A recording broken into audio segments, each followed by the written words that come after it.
पूर्व विधायक बलजीत यादव को ईडी ने गिरफ्तार किया है। ईडी ने गिरफ्तार किया है क्योंकि उसके ऊपर आरोप है, बहुत गंभीर भ्रष्टाचार के आरोप है।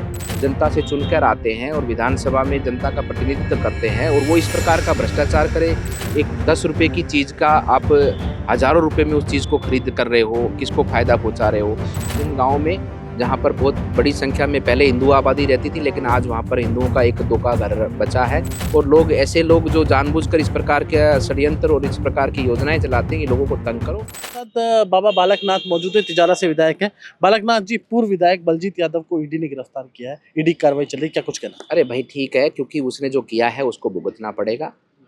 ईडी ने गिरफ्तार किया है क्योंकि उसके ऊपर आरोप है, बहुत गंभीर भ्रष्टाचार के आरोप है।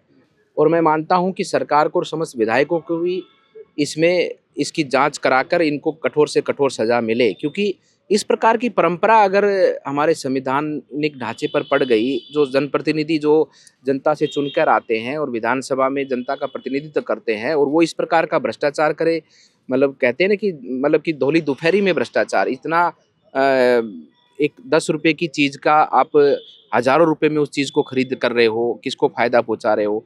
तो ये चीज़ें पूरा इन पर कठोर से कठोर सजा मिलनी चाहिए, ताकि आने वाले समय पर इस प्रकार का कोई व्यक्ति कर्तव्य करता है, इस प्रकार का कोई भ्रष्टाचार करता है, तो समाज को ये भी दिखना चाहिए कि अगर कोई गलत करता है तो उसकी सजा भी उसको मिलती है। अगर इस प्रकार से सजा अगर किसी को नहीं मिलेगी तो क्या परिपाटी पड़ेगी, कोई और व्यक्ति भी सोचेगा, क्योंकि वो सोचेगा, कहेगा कि उसका कुछ नहीं हुआ, मेरा क्या होना है।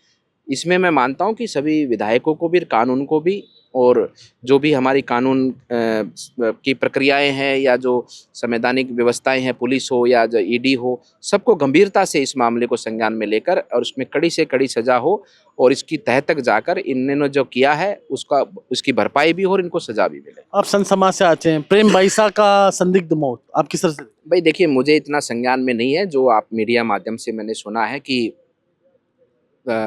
ये भी कहा गया कि कोई किसी के द्वारा ऐसे कुछ किया गया हो या कैसे कुछ हुआ है। अभी इसके बारे में कुछ भी कहना ठीक नहीं, क्योंकि प्रशासन इस पर अपनी इन्वेस्टिगेशन जो है कि उसका अनुसंधान संचालित है। मेडिकल की रिपोर्ट भी है, कुछ रिपोर्ट 2 दिन में आ जाती, कुछ रिपोर्टों में टाइम लगता आने में।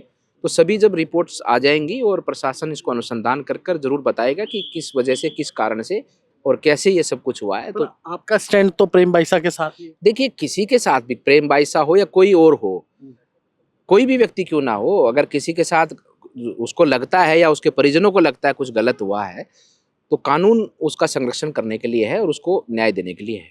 हिंदू पलायन को लेकर सरकार डिस्टर्ब एरिया एक्ट लेके आ रही है, किस तरह से हिंदू पलायन रुकेगा? अच्छा है, बहुत अच्छा है, क्योंकि जिन गाँव में जहाँ पर बहुत बड़ी संख्या में पहले हिंदू आबादी रहती थी, लेकिन आज वहाँ पर हिंदुओं का एक दो का घर बचा है, और उन क्षेत्रों के अंदर, उन गाँव के अंदर ये लाना चाहिए, जिसके माध्यम से वहाँ का संतुलित वातावरण बनाने, संतुलित रूप से समाज रहता रहे। क्योंकि जब जहाँ पर जिस क्षेत्र में ऐसा अपराध बढ़ जाता है, तो वहाँ पर कोई भी आप जैसा, मेरे जैसा व्यक्ति वहाँ रहना नहीं चाहता, तो वो औने पौने दाम पर अपनी ज़मीन बेचकर निकलने की प्रयास करता है।